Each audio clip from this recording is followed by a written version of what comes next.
Te amo, Dios, tu amor nunca me falla, mi existir en tus manos está.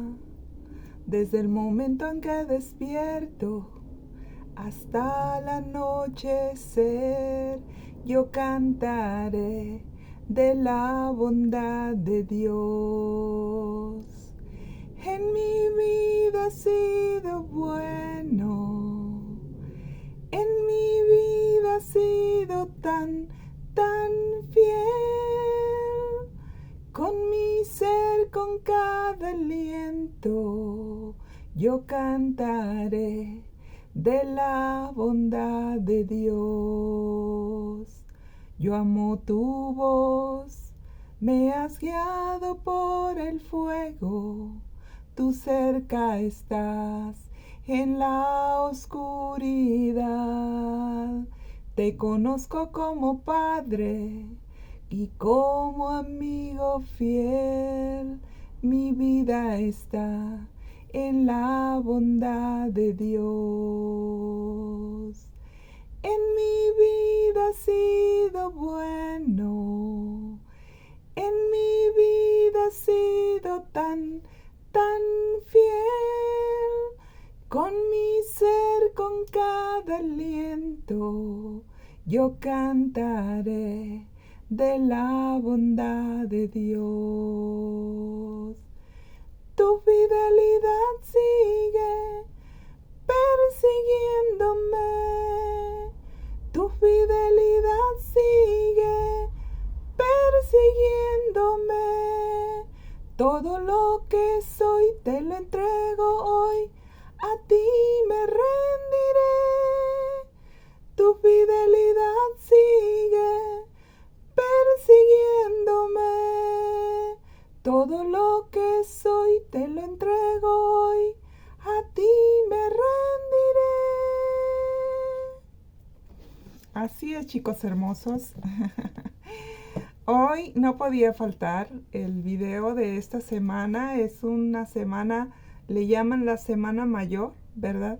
De todo el año. Es una de las semanas también muy importantes. ¿Por qué?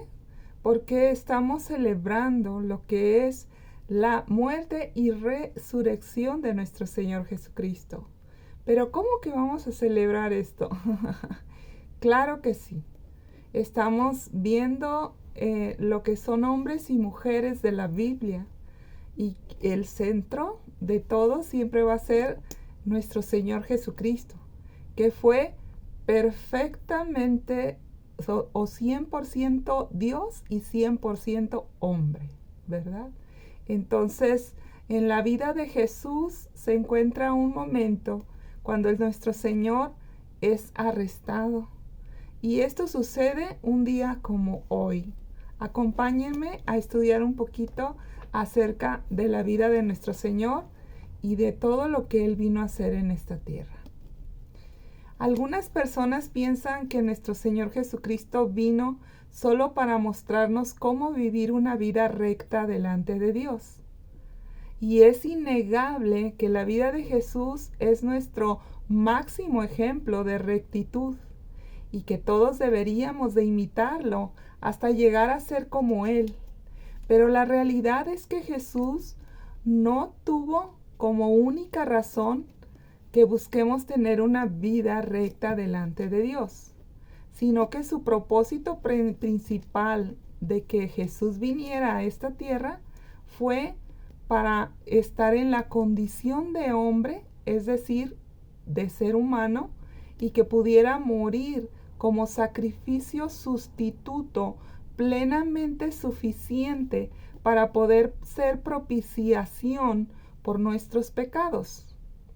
Si Jesús no hubiera venido, no habría crucifixión ni muerte para redención, y mucho menos resurrección para salvación y vida eterna. En el Nuevo Testamento nos confronta reiteradamente con este mensaje: Cristo murió por nosotros. Jesús vino para que usted y yo pudiéramos tener vida eterna mediante el perdón que Él provee para todos. A nosotros solo nos toca venir a Él y reconocer que nosotros, por nuestra propia cuenta, no podríamos ser salvados, porque la paga del pecado es muerte y condenación eterna. ¿Y cómo podemos ver en la actualidad? Ya casi nadie habla de pecado y todos se sienten que la vida les debe algo. Por eso han llegado a pensar y creer que tanto sufrimiento en esta vida les dará el pase directo hacia la vida eterna. Pero esta vida será en vano si toda la humanidad no reconoce primeramente que somos reos culpables de todo tipo de inmundicias por el pecado. Por eso no podemos quitar de nuestras Biblias el Antiguo Testamento, porque hay que pasar primero por el desierto para finalmente llegar a la tierra prometida. ¿Qué o cuál es la tierra prometida? La tierra prometida es un lugar donde Dios gobierne, donde Él sea el que dirija nuestra vida. Y por eso nuestro amado Señor predicó del reino de Dios y nos dijo que el reino de Dios estaba aquí mismo. Pero para poder reconocer el reino de Dios y entrar en él, primero tenemos que reconocernos culpables de juicio, de muerte y de condenación eterna. Porque la Biblia dice que sin arrepentimiento no hay salvación. Pero ¿de qué tenemos que arrepentirnos si somos todos pecadores, dirían algunos? Precisamente de eso. Primero tenemos que reconocer que nosotros solos no podemos arrepentirnos, ni tampoco justificarnos solos. Dios por eso dio a Jesús y las leyes en el Antiguo Testamento, para que nos diéramos cuenta de que estamos condenados a muerte eterna desde que nacemos en esta tierra. Nacemos pecadores, chicos. Romanos capítulo 1, versículo 18 en adelante dice lo siguiente: porque la ira de Dios se revela desde el cielo contra toda impiedad e injusticia de los hombres que detienen con injusticia la verdad. Esto quiere decir que Dios se manifiesta a todos por su perfecto orden en toda su creación, y también se manifiesta la ira y la rebeldía del hombre, dice Romanos 1:21. Pues habiendo conocido a Dios, no lo glorificaron como Dios ni le dieron gracias, sino que se envanecieron en sus propios razonamientos y su necio corazón fue entenebrecido. Profesando ser sabios, se hicieron necios y cambiaron la gloria de Dios incorruptible en semejanza de hombre corruptible, de aves, de cuadrúpedos y de reptiles. Esto quiere decir que comenzaron los hombres a adorar toda clase de animales, olvidándose de adorar a Dios, que era el creador y el objeto de nuestra adoración, por lo cual también Dios los entregó a la inmundicia en las concupiscencias de sus corazones, de modo que deshonraron entre sí sus propios cuerpos, ya que cambiaron la verdad de Dios por la mentira, honrando y dando culto a las criaturas antes que al Creador, el cual es bendito por todos los siglos. Amén. Versículo 26. Por eso Dios los entregó a pasiones vergonzosas, pues aún sus mujeres cambiaron el uso natural por el que es contra naturaleza. Y de igual modo también los hombres, dejando el uso natural de la mujer, se encendieron en su lascivia unos con otros, cometiendo hechos vergonzosos, hombres con hombres, y recibiendo en sí mismos la retribución debida a su extravío. Como ellos no aprobaron tener en cuenta a Dios, Dios los entregó a una mente reprobada para hacer cosas que no convienen, estando atestados de toda injusticia, como fornicación, perversiones, avaricia, maldad, llenos de envidia, homicidios, contiendas, engaños y malignidades, murmuradores, detractores, es decir, personas que critican o emiten juicio peyorativo por no estar de acuerdo con algo o con alguien, aborrecedores de Dios, injuriosos, soberbios, altivos, inventores de males, desobedientes a los padres, necios, desleales, sin afecto natural, implacables, sin misericordia, quienes habiendo entendido el juicio de Dios, que los que practicaran tales cosas son dignos de muerte, no solo los hacen, sino que también se complacen con que otros los practiquen. Al ver tal degeneración en la humanidad por el pecado, Dios desea que lo conozcan y ha provisto una vía para que tengamos una relación personal con Él a través de Jesucristo, su Hijo. Desde el principio, Él se reveló a Adán y a Eva, pero lamentablemente por su desobediencia el pecado entró en el mundo. Esto está en Génesis capítulo 3. Y con ello también la muerte. Y desde entonces la humanidad, desde su nacimiento, se rebela contra la verdad que es Dios, creando sus propios dioses y hasta negando la existencia del verdadero Dios. No obstante, aunque hubiera alguien que jamás haya visto o leído la Biblia o nunca jamás haya oído hablar de Jesucristo, esa persona no tiene excusa, porque al mirar la creación, ella misma se revela y nos indica que existe un creador. Esa es la gloria de Dios que muchos se niegan a aceptar.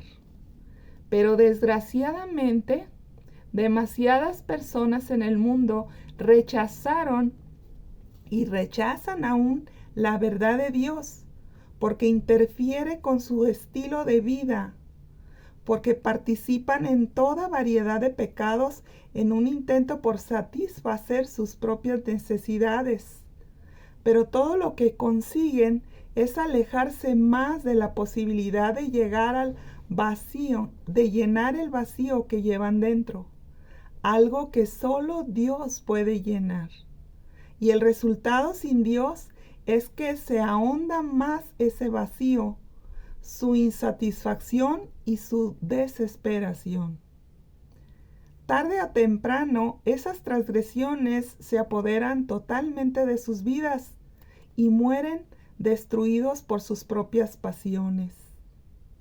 Esto sucede así porque el pecado enferma, corrompe, enloquece y te arrastra a la muerte, sin remedio natural alguno. Por eso a nosotros nos toca venir a Dios y confesar nuestras transgresiones, porque para eso Dios nos dio las leyes, para que reconociéramos que hemos transgredido a Dios. Nos hicimos por el pecado enemigos de Dios.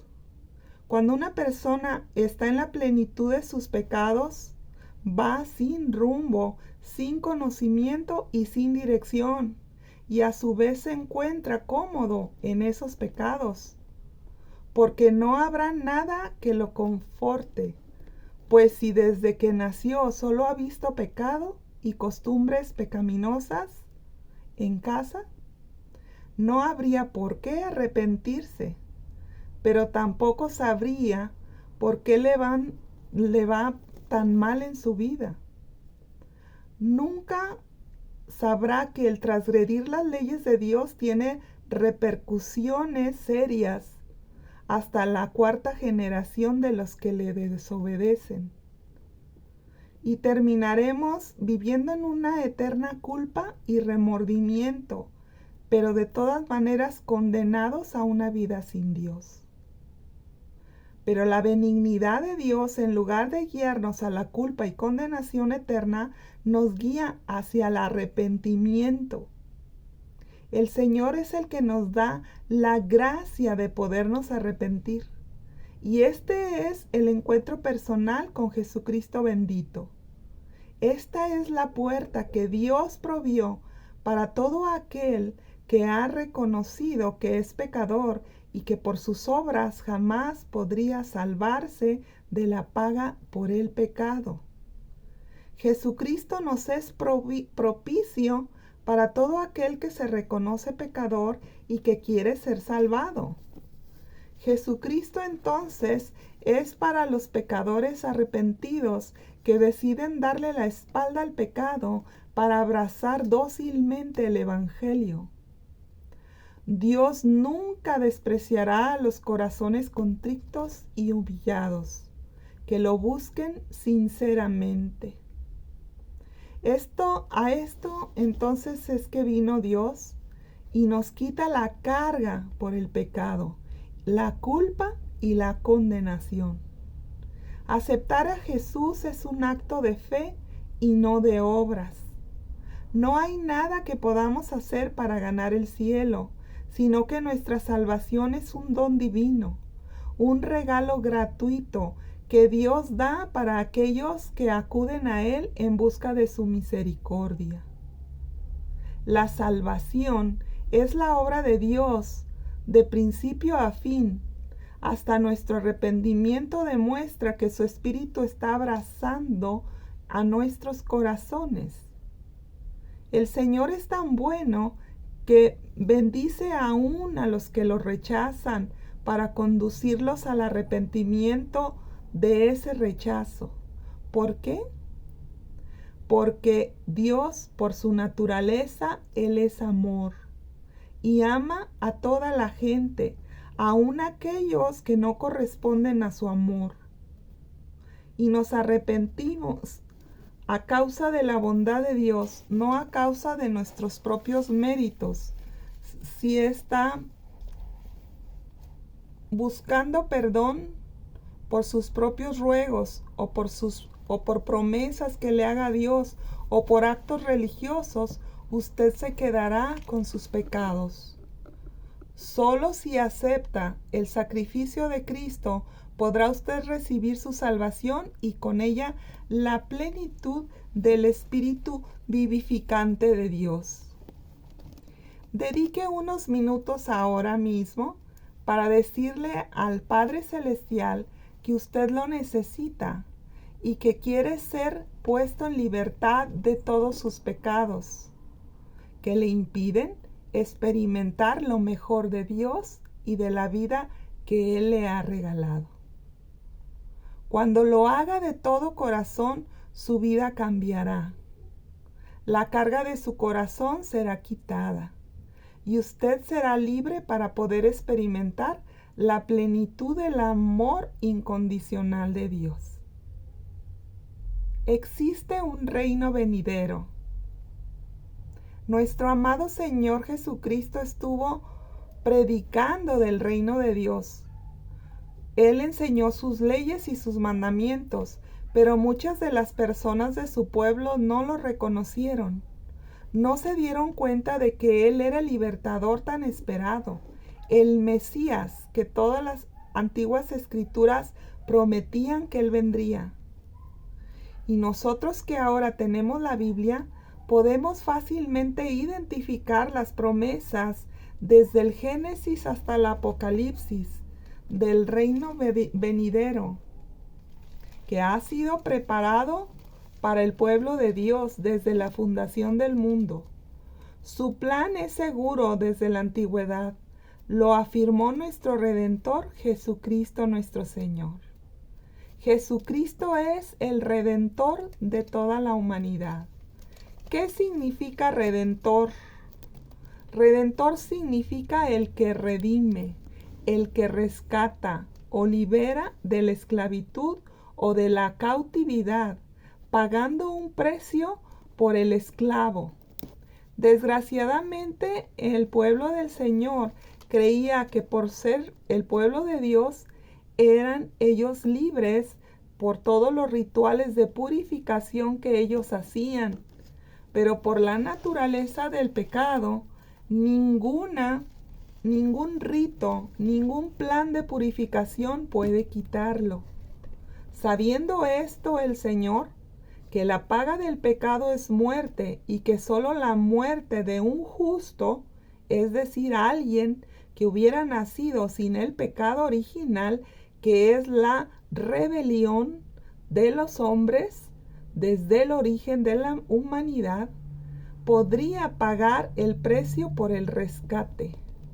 Entonces aceptó que su único Hijo, Dios, en la forma de humano de Jesucristo, viniera a este mundo, como había anunciado desde la primera mujer llamada Eva, que de una pecadora como Eva nacería el Redentor de toda la humanidad, porque solo Él sería perfecto hombre para cumplir con toda la ley, pero también perfecto Dios, sin la genética de pecado que trae el ADN en la sangre humana.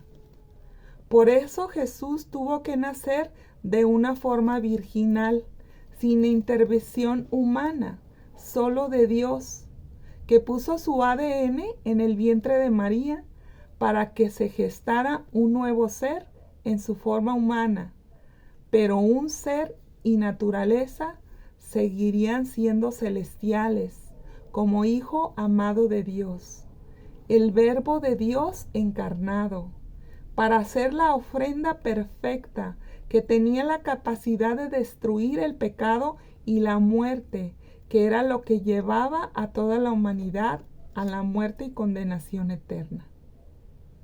Jesús explicó esto a sus discípulos y les dio el Evangelio para que lo transmitieran a todo aquel que creyera en Él, y con ese simple acto de fe pudieran salvarse por haber creído en las buenas noticias de su salvación. Mas también hizo la observación de que los que no creyeran o no pudieran creer a este Evangelio irían condenados al castigo eterno. Lo que hagamos con buenas noticias de salvación tiene consecuencias enormes, porque el castigo de aquellos que rechazan a Jesús es tan eterno como la recompensa de quienes aceptan a Jesús. Mateo capítulo 25, 46. Como testimonio de no haber creído el Evangelio, tenemos a Judas Iscariote. Él no le contaron el Evangelio. Él vio al Salvador Jesucristo en persona. Él incluso fue uno de sus discípulos por 3 años. Pero por sus hechos vemos que él nunca creyó en Jesús, que era el Mesías. Más bien le creyó a los religiosos, a su religión de ese tiempo, a sus dirigentes que decían que Jesús no era el Mesías. Decir maestro no basta. Judas Iscariote nos recuerda continuamente las terribles posibilidades que se esconden dentro de cada corazón humano. Aunque Judas llamó a Jesús maestro o rabí, esto está en Mateo 26, 25 y 49, nunca se registra que Judas le haya llamado Señor. El llamar a alguien Señor en aquella época eso significaba que se le reconocía al Señor como su dueño y que lo llamaría al reconocerlo a sí mismo como un esclavo. Por eso es notorio que Judas jamás reconoció a Jesús como su Señor o como su dueño. Tristemente, esta actitud del corazón no arrepentido nos enseña que, al igual que Judas Iscariote, podemos afirmar lealtad a Cristo sin jamás creer verdaderamente que Jesús sea el Hijo de Dios, en la forma de Hijo de Dios, que Él era el Señor y Salvador nuestro. Mateo capítulo 7, 22 y 23 dice: muchos dirán en aquel día: Señor, Señor, ¿no profetizamos en tu nombre, y en tu nombre echamos fuera demonios, y en tu nombre hicimos muchos milagros? Y esto les declarará el Señor: nunca les conocí, apártense de mí, hacedores de maldad.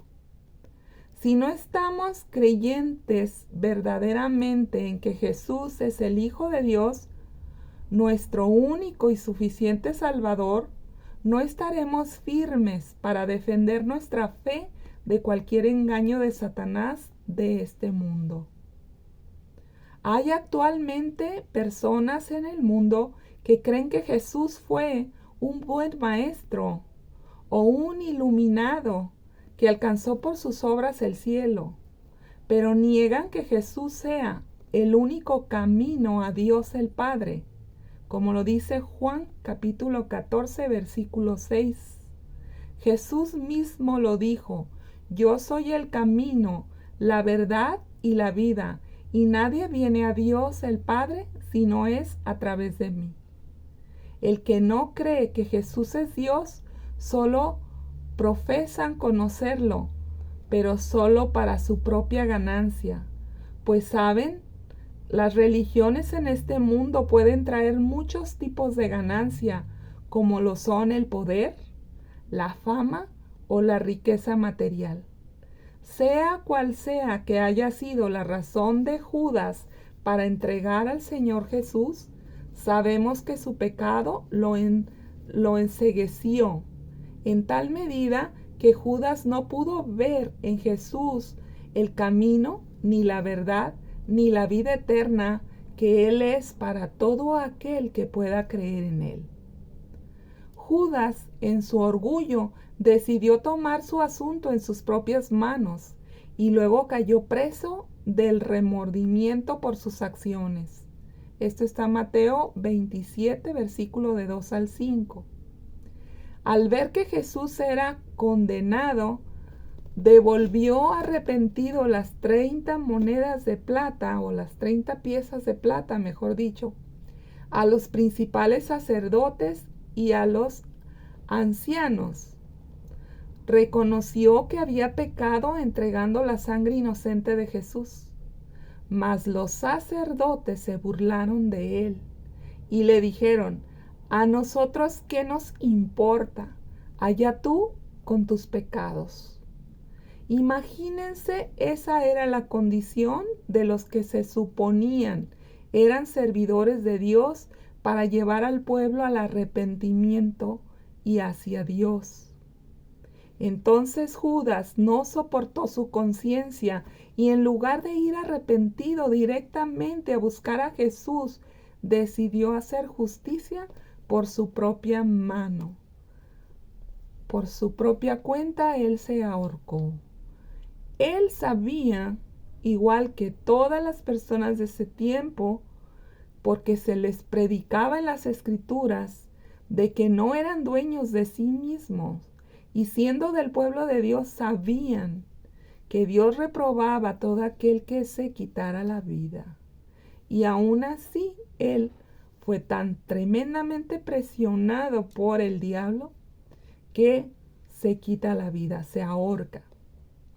La historia de la traición de Judas sigue haciendo eco hasta hoy, no solo a causa de su beso infame con que entregó al Señor.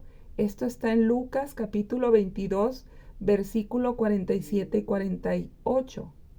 Nuestro amado Señor debió de haber sentido horrible en su corazón y entonces le dijo: Judas, ¿Con un beso entregas al Hijo del Hombre? Esto nos muestra lo sucio y reprobable que es la hipocresía, que aun en sus delitos y pecados de pensamiento y de corazón se acercan a Jesús, no arrepentidos, y con su boca lo besan, alabándole, aunque en su corazón están lejos de él, pensando en sus propios propósitos y proyectos. Esto nos recuerda la malignidad de nuestra propia carne. ¿Cuántos de nosotros, cristianos, asimismo, con regularidad asistimos a una iglesia y asentimos con nuestro intelecto a Jesús? Pero con nuestros corazones, por ejemplo, podemos escuchar su palabra y decir amén a todo lo que se predica.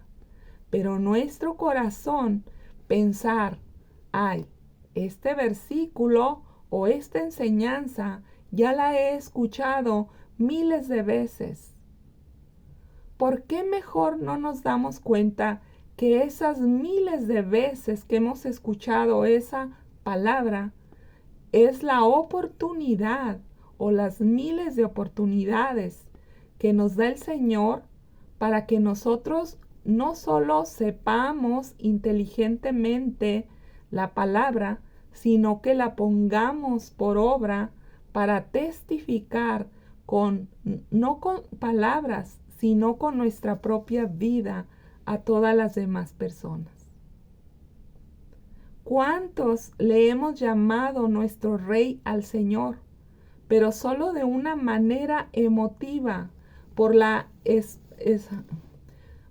experiencia o más bien la emocionalidad del momento, pero nuestro trono del corazón, quien verdaderamente gobierna, somos nosotros, nuestra propia voluntad como nuestra ley y nuestra palabra? La cena del Señor no solo evoca el sacrificio de la muerte de Cristo, también mira hacia el futuro de su reinado glorioso. Conmemora y anticipa la obra redentora de Cristo y nos invita tanto a recordar como a celebrar su perdón y su obra de salvación por todos los que creían en él. Ahora veamos al apóstol Pedro. Pedro siempre estuvo dispuesto a cambiar. La gente se pregunta acerca sobre el significado de los nombres, y esto en aquel tiempo tenía mucha importancia desde la perspectiva divina. En muchos casos nuestro nombre podría decirse algo de nosotros, y Jesús escogió sabiamente los nombres que dio a sus discípulos. Por ejemplo, el nombre original de Pedro era Simón Bariona, que significaba hijo de Jonás. Y el nombre Pedro viene del término griego que significa piedra, roca o piedrecilla. Fue un hombre fiel y constante, y aunque también fue impetuoso, impulsivo, terco, temerario, bullicioso, fanfarrón y hasta arrogante, Simón llegó a ser una piedra sólida en su amor por Jesús. ¿Por qué el Salvador eligió un hombre que estaba lleno de todos estos pecados? Mateo 26 del 69 al 75 nos explica por la misma razón que nos elige a nosotros. Dios no busca perfección de carácter. Él sabe que en este mundo es imposible, pero Él sí busca corazones sinceros. Él ve potencial en nuestras vidas, aunque como Pedro a veces fallamos. Él sabe qué contiene nuestra vida y quiere que lo dejemos transformarla. Nuestro quebranto y nuestras fallas son transformadas en algo útil para su propósito. Primera de Corintios capítulo 1, 26 al 31 y el capítulo 2, 1. Colosenses capítulo 12, 9 y 10 nos explica todo esto. Al Señor le encanta usar lo débil y lo despreciado del mundo, que parece sin mayor importancia, personas rechazadas y sucesos cotidianos, con el fin de demostrar su majestad, para que la excelencia del poder sea de Dios y no de nosotros. Cuando pensamos que debemos ser hábiles y fuertes para servir a Dios, nos perdemos por completo de la esencia de cómo el Señor trabaja. Nosotros somos como vasos de barro, comunes, débiles y valorados, según nuestro contenido. Solo es en Cristo que nosotros tendremos valía verdadera, poder, sabiduría y gozo. Cuando Él cumple su voluntad a través de nosotros, lo hace de una manera que significa mucho, espectacularmente en nuestras habilidades humanas, de tal modo que otros vean lo que Él solo puede haber hecho en nosotros. ¿Por qué en Cristo habita toda la plenitud y nosotros estamos completos en Él, que es la cabeza de todo principado y potestad? Podemos aprender una lección magnífica de fidelidad estudiando la vida de Pedro. Esto es lo que hallaremos. Su característica más inspiradora no fue su impulsividad ni su franqueza, sino su disposición a cambiar y en las manos de Jesús llegar a ser una nueva persona, poderosamente usada por Dios. ¿Qué significa su nombre?